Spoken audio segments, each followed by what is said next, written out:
नमस्कार, मैं जर्नलिस्ट रोहित शर्मा। आप मेरे साथ में हैं दिल से रोहित चैनल में। दोस्तों, ऐसा लगता है कि पिछली गहलोत सरकार में कांग्रेस पार्टी की जब सरकार थी राजस्थान में, उस समय जिस तरह से राजस्थान सरकार में वर्तमान में जो कैबिनेट मंत्री हैं डॉक्टर किलाल मीणा, वो पूरे 5 साल तक जिन जिन मुद्दों को लेकर राजस्थान की सड़कों पर नजर आए, जयपुर की सड़कों पर नजर आए, कई बड़े बड़े आंदोलन किए। गहलोत सरकार के कई मंत्रियों के खिलाफ उन्होंने जिस तरह से भ्रष्टाचार के मामलों को लेकर, पेपर लीक की घटनाओं को मामलों को लेकर तथ्यात्मक तरीके से वो मीडिया के सामने भी आए, बड़ी बड़ी सभाएं की, बड़े बड़े आंदोलन किए।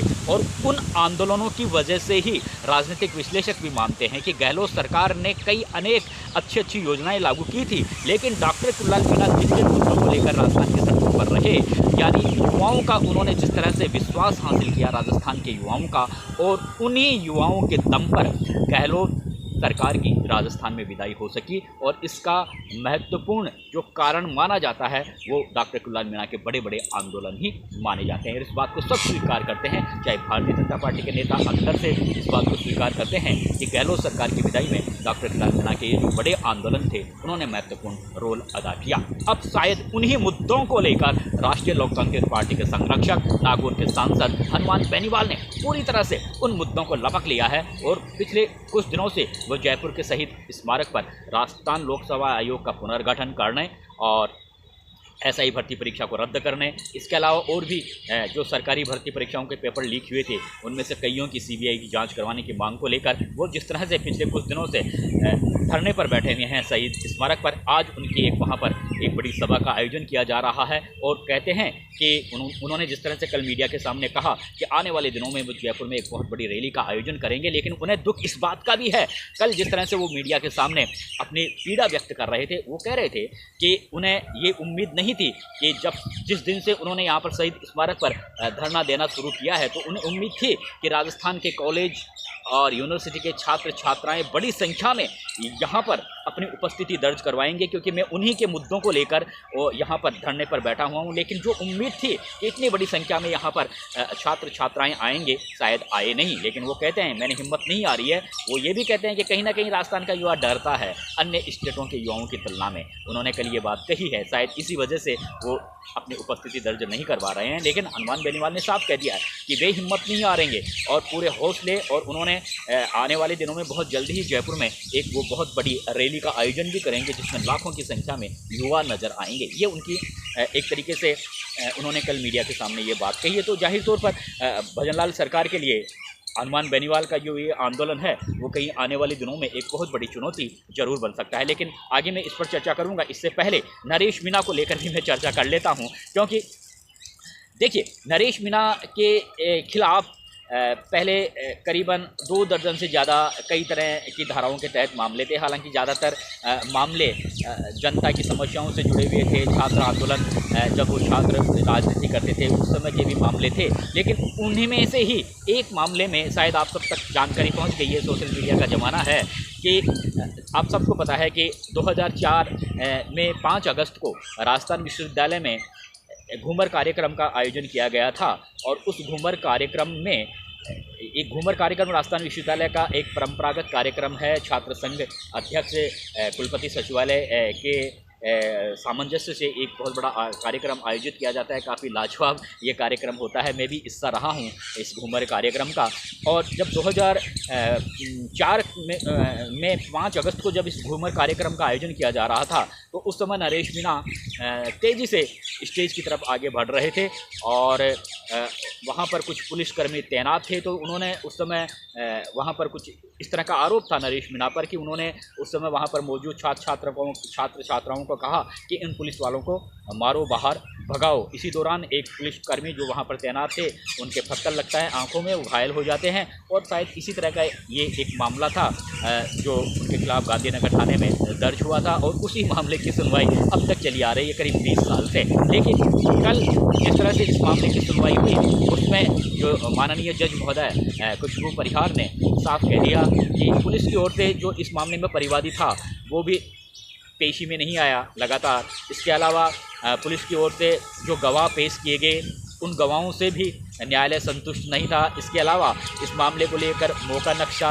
वीडियोग्राफी, फोटोग्राफी, ये जो तमाम तथ्य चाहिए थे कोर्ट को, वो तथ्य पुलिस की ओर से प्रस्तुत नहीं किए गए। इसलिए पुलिस ने इस मामले में नरेश मीणा को कोर्ट ने इस मामले में नरेश मीणा को पूरी तरह से बरी कर दिया है। यानी नरेश मीणा इस मामले से 20 साल पुराना मामला जो उनके खिलाफ चला आ रहा था, इस मामले से वो कम से कम बरी हो गए। हालांकि और भी बहुत से मामले उनके कोर्ट में पेंडिंग चल रहे हैं, लेकिन ये जो एक मामला था जो 20 साल से चला आ रहा था, इसमें वो बरी हो गए हैं। अभी फ़िलहाल आप सबको पता है कि 5 मई को अभी जो उनके नगरकोट थाने में मामले दर्ज हुए थे 166/2024, 167/2024, तो 166 में चार्ज बहस पूरी हो चुकी है। उसमें सिर्फ आदेश सुनवाना है और शायद हो सकता है 5 मई को इस मामले में आदेश सुनवा दे, क्योंकि बहस कंप्लीट हो चुकी है और ये मामला SDM अमित चौधरी को थप्पड़ जड़ने वाला ये मामला है। और एक जो 167 है उसमें अभी बहस जारी है, तो उसमें बहस अभी कंप्लीट नहीं हुई है। तो इन 2 मामलों की सुनवाई आगामी 5 मई को होने वाली है। फिलहाल नरेश मीणा जेल में है और अभी ऐसा कोई ज़्यादा आसार नज़र नहीं आ रहे हैं कि अभी कुछ दिनों में वो जेल से रिहा हो जाएंगे, क्योंकि कानून के जानकार लोग भी कहते हैं कि अगर उन्हें कोई जमानत मिलेगी तो शायद ऐसी उम्मीद नहीं है कि निचली कोर्ट से उन्हें जमानत मिले। उन्हें जमानत मिलेगी तो हाई कोर्ट में ही मिलेगी। इसलिए कहीं ना कहीं हाई कोर्ट में नरेश मीणा के वकीलों को दमदार तरीके से आगे अपनी लड़ाई लड़नी पड़ेगी। और ऐसा लग नहीं रहा कि निचली अदालत से नरेश मीणा ये जो समरावता का जो प्रकरण हुआ था उसमें उन्हें जमानत मिले। कह सकते हैं कि अभी उन्हें कुछ दिन और जेल में बिताने पड़ सकते हैं। दूसरा, अब जो हनुमान बेनीवाल का जो मामला था, देखिए हनुमान बेनीवाल ने कल मीडिया के सामने कई बड़े बड़े संगीन आरोप लगाए हैं और वो अक्सर इस तरह की जो बातें मीडिया के समक्ष कहते भी रहते हैं। बेखौफ होकर, निडर होकर उनकी जो बात कहना चाहते हैं वो कह देते हैं। वो ये नहीं देखते हैं कि किसकी सरकार है, कौन मुख्यमंत्री हैं।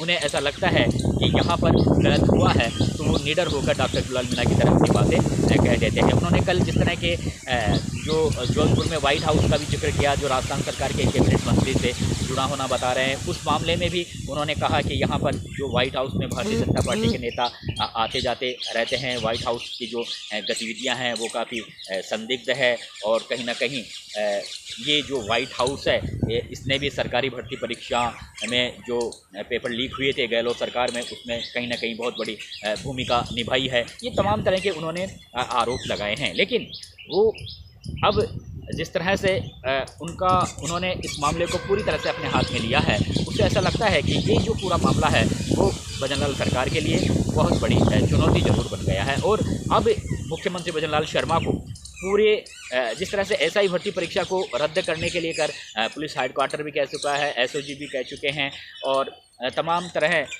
कैबिनेट सब कमेटी की ने भी इस तरह की सिफारिश की थी कि आप इस पर भर्ती परीक्षा को रद्द कर देना चाहिए। और जिस तरह से SOG के अधिकारी, हालांकि खुले तौर पर तो नहीं कहते, लेकिन उनका कहना है कि कम से कम 400 फर्जी इसमें इंस्पेक्टर तैनात फर्जी तरीके से नियुक्ति हुई है। हालांकि अभी तक 100 के आसपास ही इसकी गिरफ्तारी हुई है और करीबन 53-54 ट्रेनिंग सब इंस्पेक्टरों को भर्ती किया गया है। लेकिन जिस तरह से माना जा रहा है कि व्यापक पैमाने पर, बड़े तौर पर इसमें फर्जीवाड़ा हुआ है।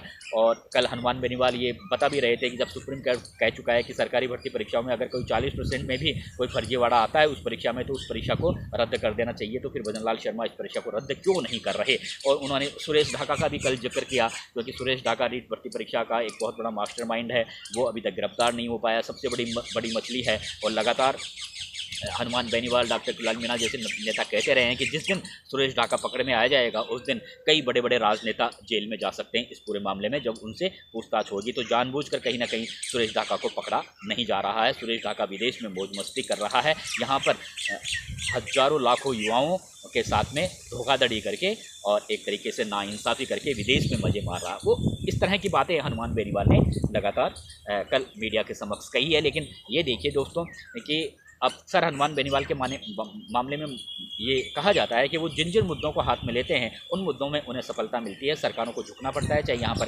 कांग्रेस पार्टी की सरकार रही हो, चाहे BJP की सरकार रही हो। इसलिए अब हालांकि उन्हें ये लगता है कि युवा जिस आशा, जो उम्मीद थी कि युवा उनसे जुड़ेंगे इस मामले में, उतनी संख्या में युवा जुड़ नहीं पाए हैं। लेकिन उनका कहना है कि युवा धीरे धीरे आएंगे, समझेंगे उनके मामले को और वो उनसे जुड़ेंगे। और वो ये भी कहते हैं कि इस मुद्दे को लेकर वो पीछे हटने वाले नहीं हैं। अब भजनलाल शर्मा को जो एक काफ़ी ज़मीन से जुड़े हुए मुख्यमंत्री माने जाते हैं, उन्हें ये समझना होगा कि देखिए, जिन मुद्दों को लेकर डॉक्टर किरोड़ीलाल मीणा सड़कों पर थे, और युवा एक बहुत बड़ा रोल अदा करता है, चाहे विधानसभा चुनाव हो, लोकसभा चुनाव हो, किसी भी स्टेट का हो, चाहे राजस्थान का हो, किसी भी स्टेट का हो। इसलिए युवा ये पूरे मुद्दे जो हनुमान बेनीवाल इस समय उठाए हुए हैं, पहले किरोड़ीलाल मीणा उठाते थे, अब हनुमान बेनीवाल उठाए हुए हैं, तो ये पूरे मुद्दे युवाओं से जुड़े हुए हैं।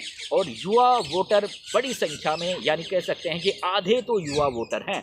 ऐसे हालात में अगर हनुमान बेनीवाल इस तरह के मुद्दे उठाते हैं, और इस तरह के मुद्दे ने का जो एक आप देख चुके हैं कि जब डॉक्टर किरोड़ीलाल मीणा इस तरह के मुद्दे उठाते तो गहलोत सरकार ने कई बहुत अच्छी अच्छी योजनाएं लागू की थी, लेकिन उनकी सरकार की विदाई करने में डॉक्टर किरोड़ीलाल मीणा के आंदोलनों ने बहुत बड़ी भूमिका निभाई थी, सब जानते हैं। इसीलिए अब जब